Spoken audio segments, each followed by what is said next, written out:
तो हम लोग कोठारी आयोग को डिस्कस कर रहे थे यहाँ पर कि कोठारी आयोग जो भारत में जो है राष्ट्रीय शिक्षा आयोग के रूप में भी जो है जाना जाता है।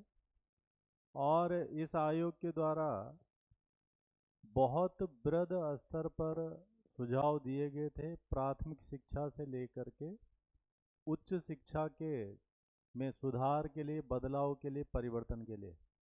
तो पीछे हमने इसके महत्वपूर्ण सुझावों को देखा था, इसकी सिफारिशों को देखा था कि किस प्रकार की सिफारिशें इस आयोग ने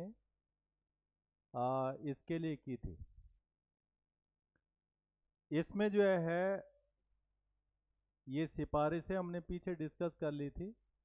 आज हम इन सिफारिशों को थोड़ा और सिस्टमेटिक ढंग से समझने की कोशिश करेंगे कि किस तरह की जो है ये सिफारिशें इसमें थी।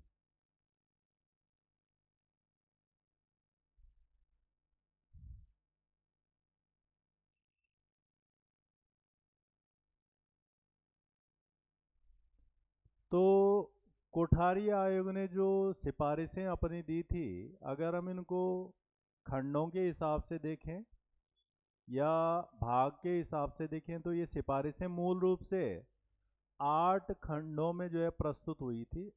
यानी 8 इनके प्राथमिकता के क्षेत्र थे कि किन किन जगहों पर जो है ये बदलाव होने चाहिए। तो ऐसे जो है कुल मिला के 8 खंड इस रिपोर्ट के अंदर, प्रतिवेदन के अंदर हमें देखने को मिलेंगे। इसमें से अगर हम इन्हें एक एक खंड वाइज देखें तो जैसे राष्ट्रीय शिक्षा का उद्देश्य क्या होना चाहिए। अब भारत में जो है तब जब स्वतंत्रता के बाद जो है कई प्रकार की प्राथमिकताएं सरकारों की रही होंगी, और उस दौर में जो है कुछ लक्ष्य निर्धारित करने थे, राष्ट्रीय उद्देश्य निर्धारित करने थे, या फिर कई प्रकार की जो समस्याएं ब्रिटिश काल से में देखने को मिल रही थी उनसे निजात पाना था। तो उसके लिए एक राष्ट्रीय मानक, एक राष्ट्रीय सोच और एक राष्ट्रीय विचारधारा को विकसित करना आवश्यक था, ताकि सभी लोग एक व्यवस्थित तरीके से विकास के पथ पर आगे बढ़ सकें। इसीलिए जो है यहाँ पर राष्ट्रीय शिक्षा के लक्ष्यों को निर्धारित किया गया था कोठारी आयोग के द्वारा। ये क्या क्या थे ये हम इसमें बात करेंगे। दूसरा जो खंड इस शिक्षा का था, ये क्या था कि शिक्षा का जो है प्रशासन कैसे होना चाहिए, उसके वित्त की स्थिति क्या होनी चाहिए, नियोजन संबंधी विषयों पर क्या सुझाव हैं। तो ये 3 हिस्से थे, प्रशासन, वित्त और नियोजन। और जब तक हम शिक्षा को इस स्वरूप का नहीं बनाते हैं कि उसके द्वारा जो है क्या उद्देश्य है हमारा, क्या लक्ष्य है हमारा, क्या उससे पाना चाहते हैं, क्या उससे जो है हासिल करना चाहते हैं, तब तक जो है शिक्षा कारगर नहीं हो सकेगी। तो इस आयोग ने इस विषय को जो है समझा था और उसके हिसाब से सुझाव दिए। तो शिक्षा का प्रशासन, वित्त व नियोजन संबंधी सुझाव भी था। इसमें इन्होंने विद्यालयी शिक्षा, माध्यमिक शिक्षा और विश्वविद्यालय तीनों परिप्रेक्ष्य में अपने सुझाव दिए थे। और इसीलिए हम कहते हैं कि ये जो आयोग था, इसका जो स्वरूप था, इसका जो आकार था वो बृहद था, विस्तृत था, और इसने बड़े आ, हिस्से में जो है ये अपने सुझाव दिए थे। जैसे हम पीछे बात कर रहे थे कि कानूनी शिक्षा और जो है चिकित्सा शिक्षा को छोड़ करके लगभग शिक्षा के सभी क्षेत्रों पर इस आयोग ने अपने सुझाव दिए थे, और इसलिए इसको भारत में सबसे बड़ा या विस्तृत या बृहद आयोग के स्वरूप में जो है जाना जाता है शिक्षा सुधार के परिप्रेक्ष्य में। तीसरा खंड यहाँ पर जो है कृषि शिक्षा, व्यावसायिक शिक्षा और तकनीकी शिक्षा, इस पर भी इस आयोग ने सुझाव दिए थे। और चूंकि भारत एक कृषि प्रधान देश है, तो बिना कृषि के बेहतर संचालन से, समन्वय से इसमें जो है सुधार लाना संभव नहीं है। साथ में जो है देश को अगर तरक्की करनी है तो भविष्य को ध्यान में रखते व्यावसायिक और तकनीक शिक्षा की आवश्यकता, तो उस पर भी इसने कार्य किया था। इसके अलावा जो है आयोग ने 10 वर्ष के लिए समान पाठ्यक्रम, एक जैसा पाठ्यक्रम या शिक्षा की नवीन संरचना व स्तर पर भी अपना सुझाव दिया था। अब इसमें ये क्या चीज़ है क्योंकि भारत में हम उस दौर में देखते हैं कि इंडिपेंडेंस के बाद भारत ने अपने विकास कार्यों को स्थिरता देने के लिए, निरंतरता देने के लिए हमने उन योजनाओं को, उन विशेषताओं को अपनाया जो विश्व के देशों में संचालित है, और उन देशों ने उसका लाभ उठाकर का अपने को आपको मजबूत बनाया था। तो जैसे पंचवर्षीय योजनाएं भारत में 1951 के में आरंभ हो गई थी, और हर 5 साल में सरकार अपने लक्ष्यों को, उद्देश्यों को निर्धारित करके विकास कार्यों की तरफ आगे बढ़ती थी कि हमें कभी शिक्षा पर जोर देना है, कभी कृषि पर देना है, कभी उद्योगों पर देना है, कभी ऊर्जा पर देना है, कभी गरीबी पे देना है, कभी इंफ्रास्ट्रक्चर पर देना है। ऐसे तमाम लक्ष्य जो है पंचवर्षीय योजनाओं के अंदर होते थे, और हमने 2017 तक देखी कि 12 पंचवर्षीय योजनाएं भारत पूरी भी कर चुका है। इसी तरह की एक रणनीति शिक्षा के क्षेत्र में इस आयोग ने प्रस्तुत की थी, और इन्होंने 10 वर्षीय खाका एक दिया था कि 10 वर्षों तक के लिए एक जो है समान पाठ्यक्रम या फिर शिक्षा की नवीन संरचना व स्तर को इन्होंने सुझाव दिया था। तो उससे क्या होना था? उससे ये होना था कि हम पूरे देश में एक जैसा वातावरण शिक्षा के लिए तैयार कर सकते थे, और उसका फिर लाभ भी उठा सकते थे। इसके अलावा इस आयोग का अगला जो सुझाव था, शिक्षक स्तर या शिक्षक की स्थिति व सेवा शर्तें। अब जैसे जो है ये तमाम आयोगों में देखा गया है, और उनका मानना ये था कि अगर शिक्षा को अच्छा करना है तो जो उस शिक्षा से जुड़ा हुआ व्यक्ति यानी शिक्षक, या फिर जो बाकी जो अन्य कर्मचारी जो है इन संस्थानों के अंदर होते हैं, उनके पास अगर वेतन भत्ते या फिर सेवा शर्तें, छुट्टी वगैरह तमाम चीज़ें अच्छे मानकों की रहेंगी, तो वो अपना अधिकतम प्रयास, अधिकतम ऊर्जा शिक्षा के उन्नति उद्धार के लिए लगा सकते हैं, और उससे जो है परिणाम और अच्छे बेहतर बनेंगे। तो इस आयोग ने भी उस विषय पर भी कहा था कि ये क्या होना चाहिए। इसके अलावा इन्होंने शिक्षक शिक्षा संबंधी सुझाव भी दिए थे, यानी जो शिक्षक हैं उनको ट्रेंड करना आवश्यक है, उन्हें प्रशिक्षित करना आवश्यक है। समय परिस्थितियों के अनुसार तकनीकी अपग्रेड हो जाती है, पाठ्यक्रमों में बदलाव हो जाता है। ऐसे तमाम चीज़ों से सबसे पहले जिसको जो है ट्रेंड अवगत होना पड़ेगा वो है शिक्षक। तो शिक्षक के लिए ट्रेनिंग व्यवस्था, तो इस आयोग ने वो उसे भी प्राथमिकता में रखा था कि शिक्षकों संबंधी सुझाव। और इसके अलावा जो है शैक्षिक अवसरों की समानता संबंधी सुझाव। अभी जो शैक्षिक अवसर हैं, जो नई शिक्षा नीति 2020 ये कहती है कि जो बच्चे हैं उनको जो है एक दायरे के अंदर शिक्षा उपलब्ध हो जानी चाहिए। जैसे 3 किलोमीटर 5 किलोमीटर के दायरे में बच्चों को शिक्षा उपलब्ध होनी चाहिए, क्योंकि भारत जो है गांव का देश है, और यहाँ पर जो है विद्यार्थियों को अगर बहुत दूर स्कूल उनका पड़ता है तो फिर उन्हें शिक्षा को हासिल करने में सहूलियत नहीं रहेगी। शिक्षा के अधिकार के अंदर भी इसी तरह के मानकों को रखा गया है कि कैसे आसानी से शिक्षा उपलब्ध हो सके। बाकी जो है निःशुल्क शिक्षा है, हालांकि जो है कानून हमारे पास जो है 2010 से लागू होता है शिक्षा का अधिकार, परंतु स्वतंत्रता के बाद से ही लगभग ये निःशुल्क शिक्षा के रूप में चल रही है, ना के बराबर जो है इस पे जो है फीस ली जाती है।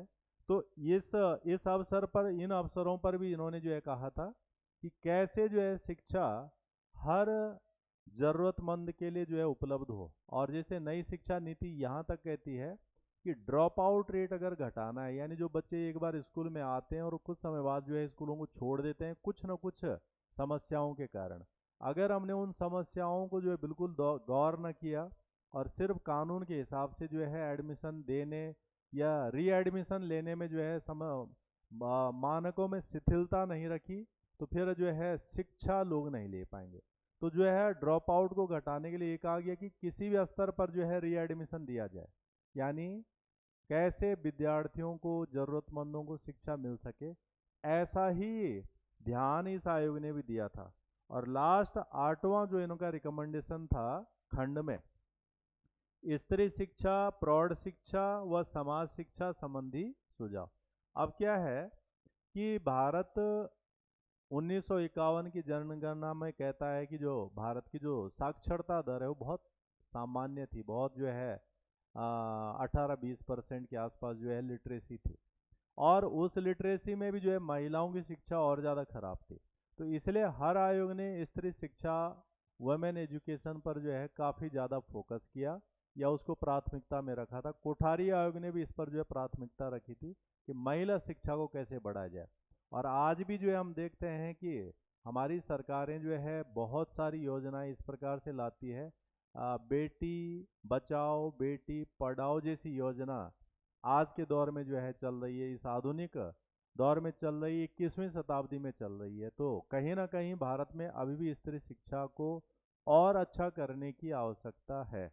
तो इस आयोग ने भी कहा था। उसके अलावा प्रौढ़ शिक्षा, एडल्ट एजुकेशन, जो लोग जो है स्कूल छोड़ चुके हैं, बड़े हो चुके हैं, शादी हो चुकी है और अब जो है उनका वापस स्कूलों तक आना संभव नहीं है, परंतु उन्हें शिक्षित बनाने के लिए कुछ न कुछ कदम उठाए जा सकते हैं, जिसमें प्रौढ़ शिक्षा, एडल्ट एजुकेशन, जिसमें फॉर्मल एजुकेशन से ज़्यादा जो एक रेगुलर ऑफिशियल पैटर्न होता है पढ़ाई का, स्कूल आना जाना एडमिशन, इनसे हट करके किसी दूसरे माध्यम से भी इनको शिक्षा दी जा सकती है और वो पढ़ लिखना जान जाए तो वो शिक्षा का एक बेहतर जो है साधन होगा। तो इसलिए प्रौढ़ शिक्षा पर भी इस पे फोकस किया गया। और इसके अलावा समाज शिक्षा, क्योंकि व्यक्ति को शिक्षित होने का तात्पर्य है कि जिस समाज में उसे रहना है, जिस जगह पर उसे रहना है, उसे वहाँ एक इस लायक होना चाहिए कि वो समाज उसके कारण और अच्छा बने। और वो तभी है जब उसे अपने समाज की रीति परंपरा, तौर तरीके, सहानुभूति, एक जो लोकतांत्रिक व्यवस्था है देश के अंदर, उस व्यवस्था के लिए उपयोगी नागरिक बन सके, इसके लिए उसका समाज शिक्षा से भी जो है उसे अवगत होना चाहिए। ये 8 भाग थे, जिन 8 भागों ने 8 भागों पर कोठारी आयोग ने अपने सुझाव दिए थे। इन्हें हम 8 खंड कहते हैं। तो ये तो कोठारी आयोग के 8 खंड हो गए जहां पर उन्होंने सुझाव दिए थे। अब इसमें थोड़ा हम विस्तृत चले जाते हैं। तो विस्तृत में क्या है, राष्ट्रीय शिक्षा के लक्ष्य, टारगेट्स क्या थे। जैसे हमने पहला बिंदु बोला था कि जो है आयोग ने राष्ट्रीय शिक्षा के उद्देश्यों पर फोकस किया था कि जो शिक्षा देश में दी जाए उसका उद्देश्य क्या होना चाहिए, उसका एम क्या होना चाहिए। और आज भी जो शिक्षा दी जा रही है उसका लक्ष्य क्या है। क्या हम सिर्फ डिग्री बांटने के लिए शिक्षा दे रहे हैं, या फिर जो है सिर्फ शिक्षित होने के लिए शिक्षा दे रहे हैं, या फिर उद्देश्य इससे ज़्यादा है। तो कहीं ना कहीं शिक्षा का जो आज का उद्देश्य है वो कहीं बड़ा है, विस्तृत है।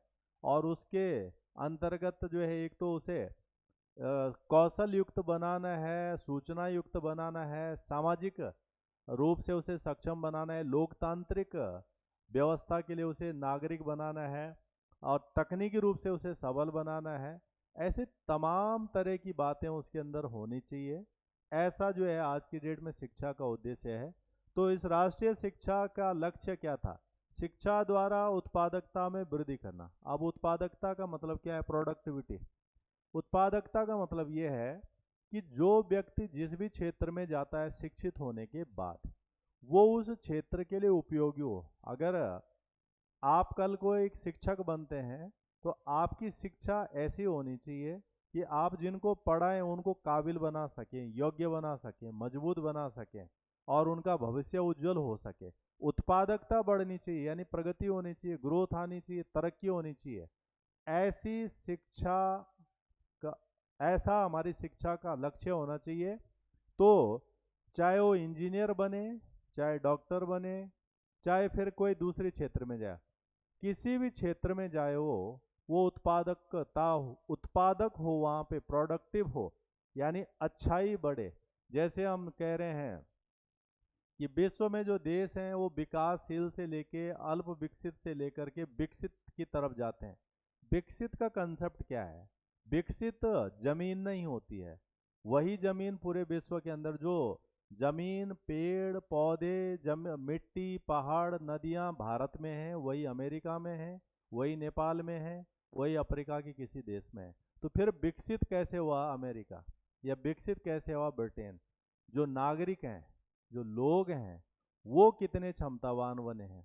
और जब प्रत्येक क्षेत्र में काम करने वाला व्यक्ति, शिक्षक से लेकर के, डॉक्टर से लेकर के, इंजीनियर से लेकर के, वैज्ञानिक से लेकर के, नागरिक से लेकर के, और सामान्य काम करने से लेकर हर व्यक्ति अपने अपने क्षेत्र में अच्छा कार्य करने की स्थिति में पहुंच जाए, तो निश्चित रूप से वो शिक्षा उत्पादक बन जाती है। और विकसित देश, जो आज की डेट में हम देखते हैं कि दुनिया के जो संपन्न लोग हैं वो ऐसे देशों में जाना पसंद करते हैं, या फिर भारत में जो लोग हैं वो ऐसे शहरों में आना पसंद करते हैं जहां अपराध न हो, जहां जो है प्यार प्रेम ज़्यादा हो, जहां तरक्की ज़्यादा हो, जहां अवसर ज़्यादा हो। तो ये भारत में भी है। तो कहीं ना कहीं इन चीज़ों का ये है। उत्तराखंड में या उत्तराखंड के आसपास के या उत्तर प्रदेश के आसपास के लोग देहरादून आना पसंद क्यों करते हैं? इसीलिए क्योंकि यहाँ पर जो अभी एक परिवेश है वो उत्पादक किस्म का है। हालांकि अब तो खराब भी हो रहा है, परंतु इस तरह का लक्ष्य था इसका।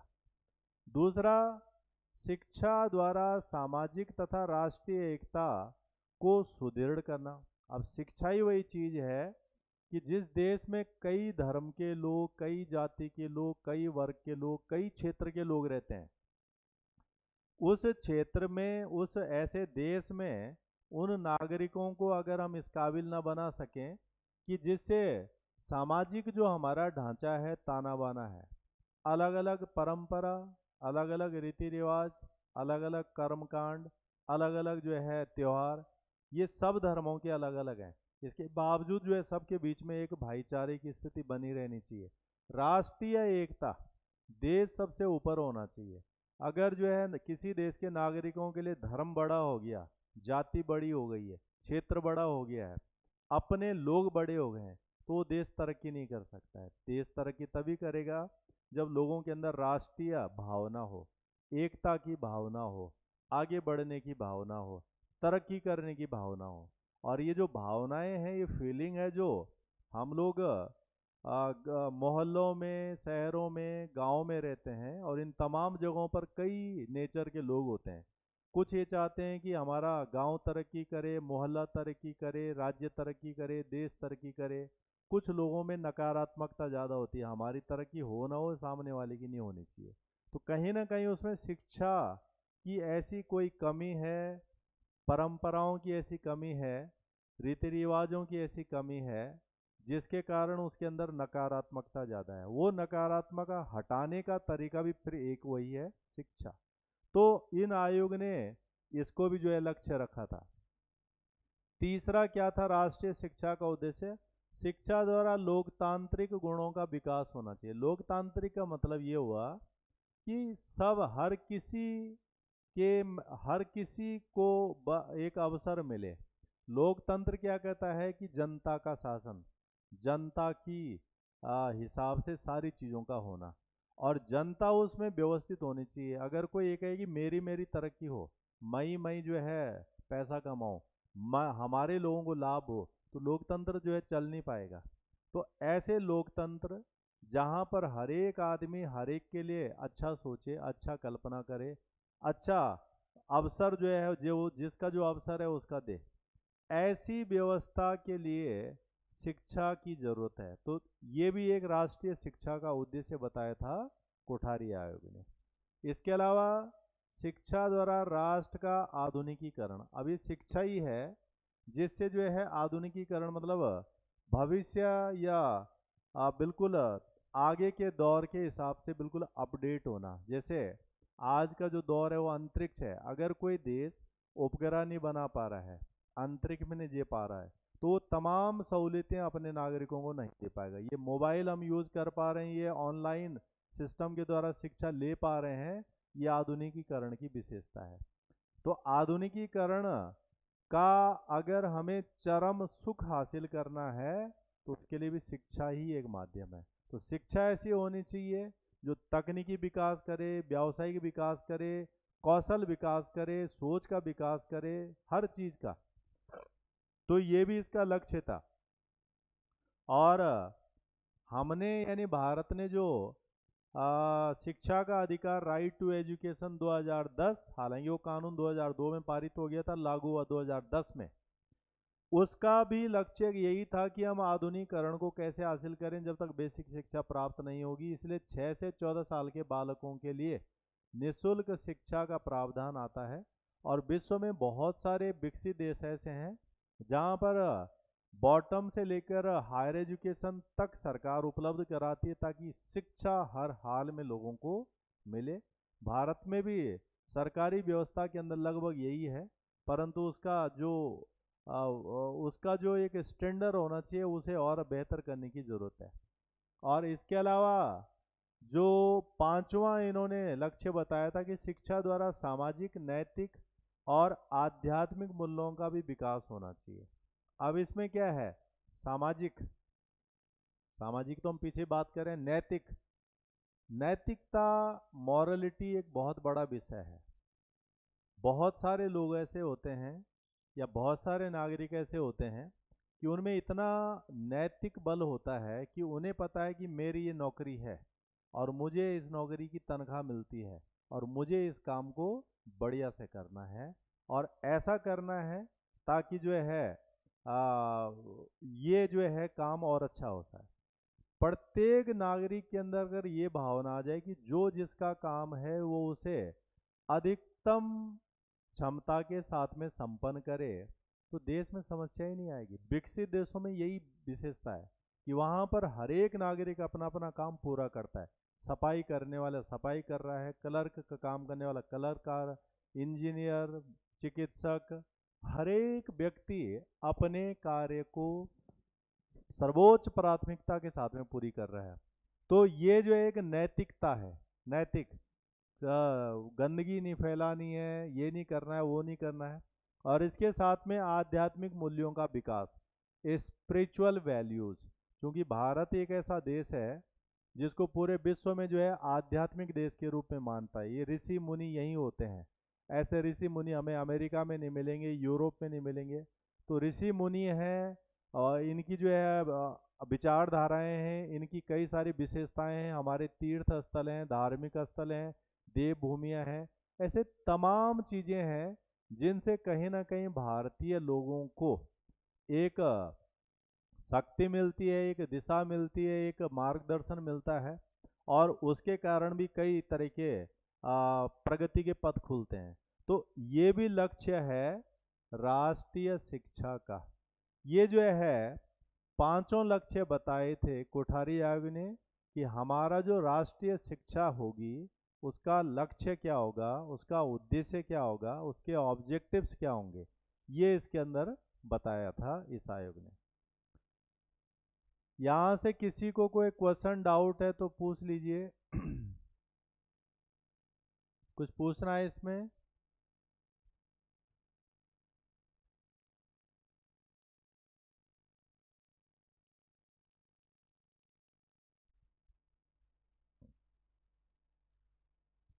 अच्छा, अब दूसरा हिस्सा है इसके अंदर, पाठ्यक्रम संबंधी सुझाव क्या दिया था इस आयोग ने, सजेशन रिगार्डिंग कैरिकुलम।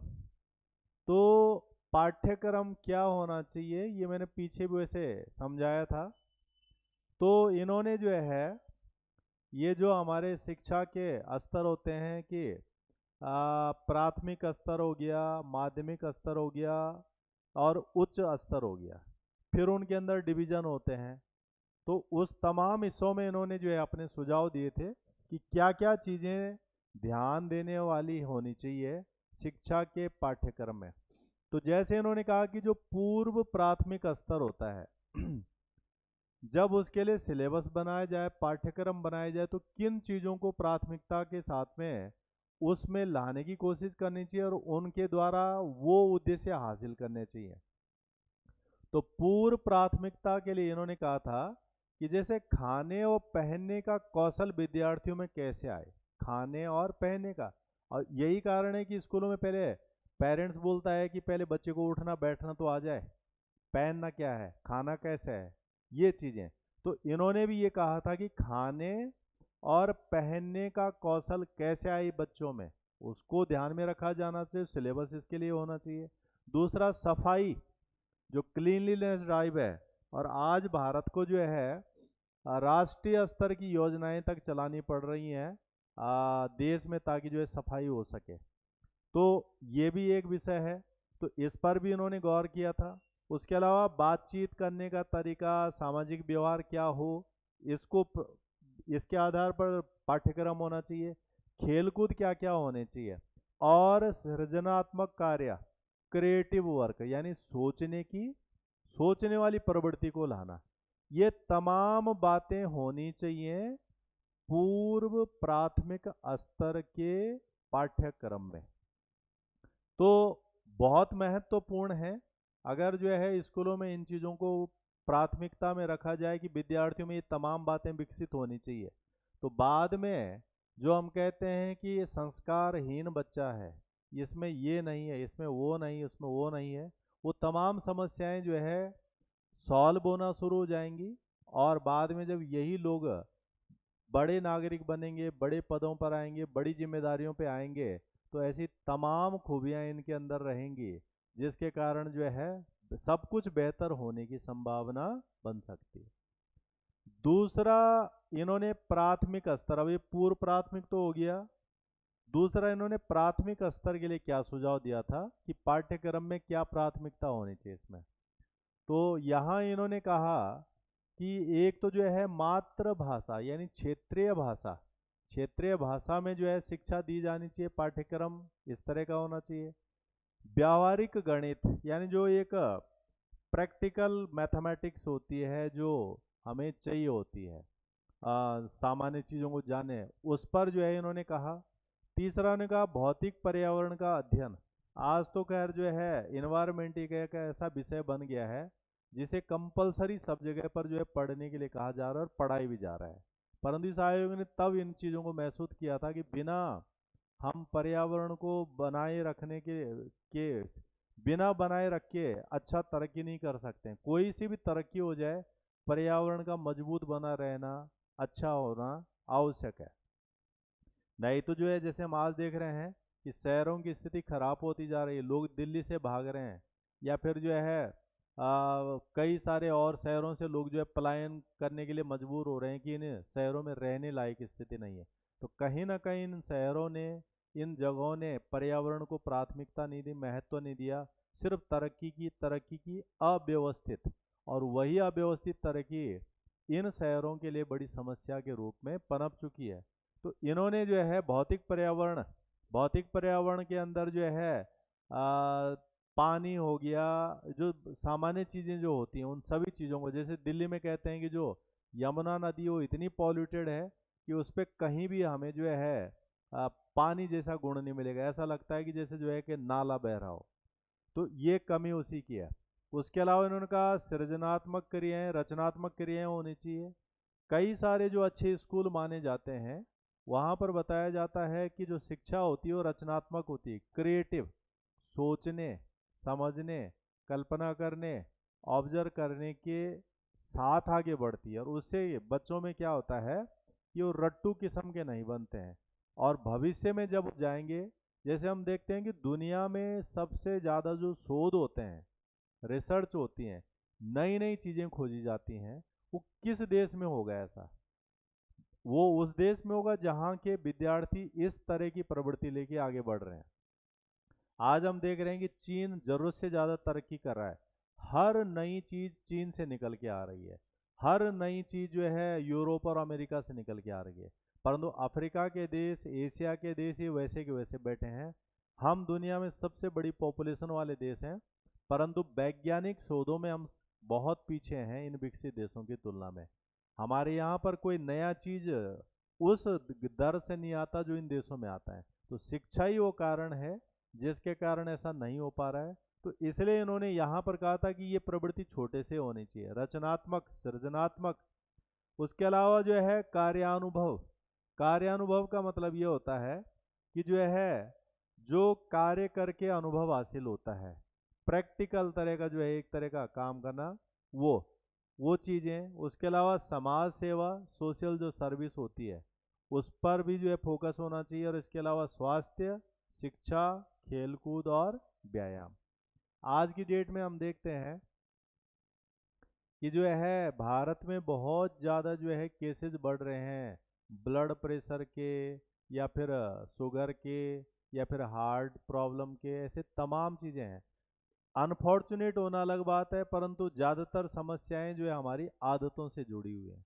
तो आदतों में ये चीज़ें अगर स्कूलों में आ जाएं, बच्चों में व्यायाम करने की आदत आ जाए, खेलकूद करने की आदत आ जाए, स्वास्थ्य संबंधित अवेयरनेस आ जाए, तो बड़े हो करके उन चीज़ों पर गौर करेंगे और समस्याएं आएंगे नहीं, तो देश मजबूत होगा, देश सक्षम होगा। जिस देश में जितने कम लोग बीमार होते होंगे, वो देश उतने अच्छे से आगे बढ़ सकता है।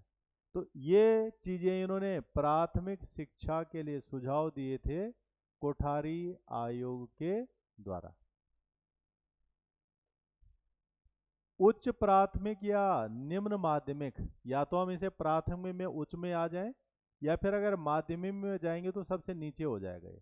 तो ये उच्च प्राथमिक या निम्न माध्यमिक स्तर के लिए क्या इन्होंने कहा था? इन्होंने कहा था कि जो शिक्षा है वो मातृभाषा में होनी चाहिए, मदर टंग में, और वो स्वाभाविक है। उसके अलावा इन्होंने कहा कि हिंदी तो है ही होगी, साथ में अंग्रेजी, हिंदी या अंग्रेजी का भी ज्ञान होना चाहिए। अब जैसे मातृभाषा हम कह रहे हैं कि हम केरल में पढ़ रहे हैं, तो केरल वाले कह रहे हैं कि मलयालम में पढ़ना है, बट जब वो माध्यमिक में आ जाए बच्चा, तो उसको हिंदी या अंग्रेजी का भी ज्ञान होना चाहिए। तो ये भी उन्होंने कहा था। उसके अलावा गणित, विज्ञान, सामाजिक अध्ययन, कला, कार्यानुभव, शिल्प कार्य, समाज सेवा, स्वास्थ्य, धार्मिक शिक्षा, ये चीजें इन्होंने जो है माध्यमिक शिक्षा के लिए सुझाव दिया था कोठारी आयोग ने। तो आप यहाँ जो नई चीज देख रहे हो धार्मिक शिक्षा देख रहे हैं, इन्होंने कहा कि धार्मिक शिक्षा भी होनी चाहिए। और एक ये जो हिंदी और अंग्रेजी के लिए बात कर रहे हैं, ये दो नई चीजें हैं, बाकी वही है जो पीछे वाला है। तो जैसे जैसे कक्षाएं बढ़ेंगी, क्लास बढ़ेंगी, वैसे वैसे नए आयाम उसमें बढ़ेंगे, और वही जो है उसकी बेहतरी, प्रगति और उन्नति का कारण भी बनेगा। तो ये तमाम सुझाव दिए थे कोठारी आयोग ने उच्च प्राथमिक या फिर निम्न माध्यमिक स्तर में पाठ्यक्रम के परिप्रेक्ष्य में, कि पाठ्यक्रम क्या होना चाहिए। इसके अलावा जो है माध्यमिक स्तर, निम्न माध्यमिक तो पीछे पढ़ लिया हमने, ये माध्यमिक उससे आगे का हो जाएगा। माध्यमिक के लिए क्या बोला था इन्होंने? तो इन्होंने मातृभाषा, ये वही था। उसके अलावा हिंदी अथवा कोई अन्य संघीय भाषा। संघीय क्या है? हमारे संविधान की 8वीं अनुसूची में 22 भाषाओं का उल्लेख है, 22, और इन्हीं को हम संघीय भाषा कहते हैं। तो इन्होंने कहा कि हिंदी तो एक हो गई, बाकी कोई भी आए उन 22 भाषाओं में से जो है एक और इसमें होनी चाहिए। उसके अलावा गणित हो गया, सामान्य विज्ञान, सामाजिक विज्ञान, कला, कार्यानुभव, समाज सेवा, स्वास्थ्य सेवा। और फिर जो यहाँ से नई चीज और आ जाती है, यह है नैतिक और आध्यात्मिक मूल्यों की शिक्षा। तो ये माध्यमिक में एक फिर एक नया पहलू और जोड़ दिया इन्होंने, कि जो है नैतिक और आध्यात्मिक मूल्यों की शिक्षा भी विद्यार्थियों को दी जानी चाहिए। तो ये पाठ्यक्रम का एक हिस्सा होना चाहिए।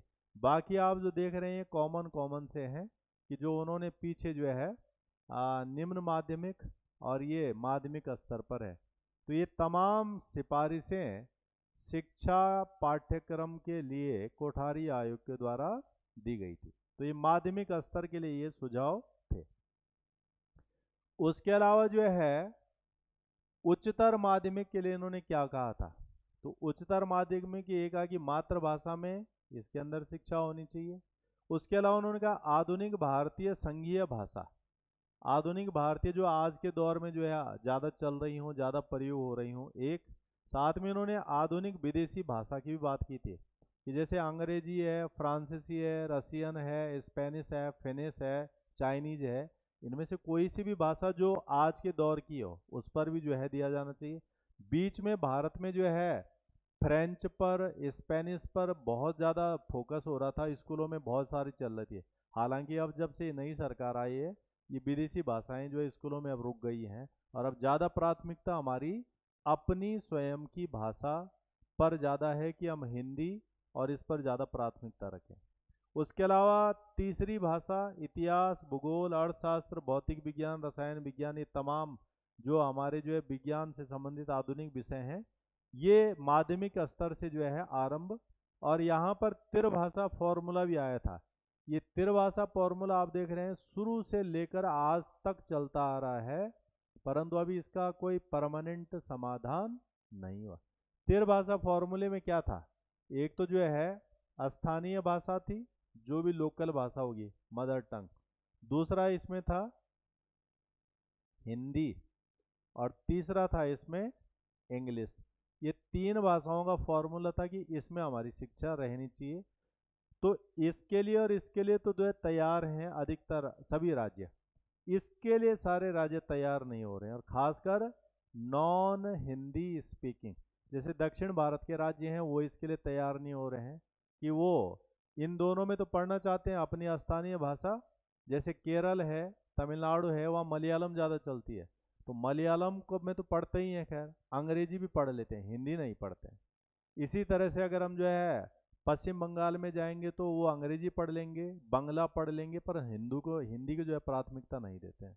तो इसके पीछे कई सारे राजनीतिक कारण हैं, अभी तक इसका कोई समाधान प्रॉपरली नहीं आया है। परंतु लगभग सभी जो आयोग शिक्षा से संबंध के बने हैं, उन्होंने जो है त्रिव भाषा फॉर्मूले का समर्थन भारत में शिक्षा देने के लिए किया है। यह पाठ्यक्रम का हिस्सा इसमें बना है, तो ये उच्चतर माध्यमिक स्तर हो जाएगा। और इसके अलावा जो है विश्वविद्यालय शिक्षा के लिए भी इस आयोग ने सुझाव दिए थे, जिसमें उन्होंने कहा था कि विश्वविद्यालय शिक्षा के प्रशासन संबंधी सुझाव दिए थे इन्होंने, कि प्रशासन कैसे कैसे हो विश्वविद्यालयों में। तो उसमें उन्होंने कहा था कि 50 जो उनका जो है परिषद कार्य का जो प्रतिनिधि जो प्रशासनिक बॉडी होगी, उसमें वो कह रहे हैं कि 50% सदस्य तो जो है स्कूल प्रतिनिधि हों, और 50% उसमें बाहर के लोग होने चाहिए। तो 50-50% का रेशो से क्या होगा कि जो है प्रशासन संबंधी कार्य अच्छे से होंगे। उसके अलावा कार्यकारिणी परिषद एग्जीक्यूटिव काउंसिल, उसमें 15 से 20 सदस्य होने चाहिए, और जो कुलपति हो वो उसका क्या होना चाहिए, अध्यक्ष होना चाहिए। इसके अलावा इन्होंने कहा विश्वविद्यालय शिक्षा का संगठन पे बात की। उसके अलावा विश्वविद्यालय शिक्षा के उद्देश्यों पे बात की। पाठ्यक्रम संबंधी सुझाव इन्होंने दिया था कि जो ग्रेजुएशन होना चाहिए वो 3 साल का हो, पोस्ट ग्रेजुएशन 2 साल का हो, और पीएचडी या जो अनुसंधान होने चाहिए वो 2 से 3 साल के होने चाहिए। अभी भी जो है चल रहे हैं, अभी भी जो है हमने इन सुझावों का इस्तेमाल या इनके हिसाब से भारत में शिक्षा प्रदान की जाती है।